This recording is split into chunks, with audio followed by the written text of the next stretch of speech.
IFRS 16 is a significant accounting standard issued by the International Accounting Standards Board, IASB, which came into effect on January 1, 2019. It primarily deals with lease accounting and replaces the older standard, IAS 17. Here's an overview of IFRS 16. Scope.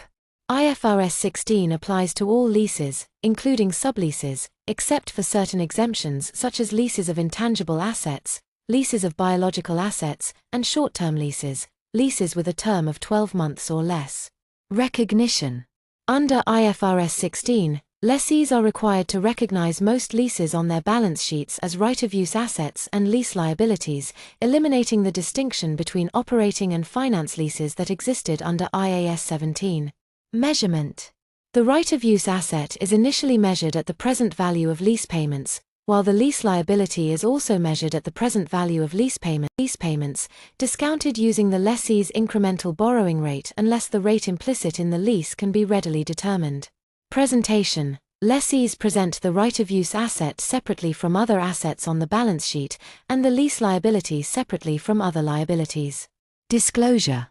IFRS 16 requires extensive disclosures in the financial statements, including information about the amounts recognized in the financial statements, a maturity analysis of lease liabilities, and other qualitative and quantitative disclosures. Impact. The implementation of IFRS 16 has significant implications for financial reporting, affecting key financial metrics such as leverage ratios, EBITDA, and operating profit.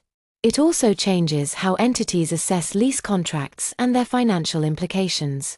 Practical challenges. The transition to IFRS 16 posed several challenges for companies, including data collection and assessment of lease contracts, determining discount rates, and adjusting financial reporting systems and processes.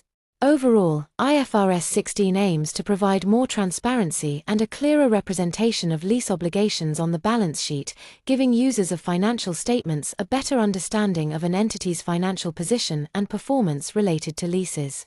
Its implementation has required careful planning and has had a substantial impact on financial reporting practices globally.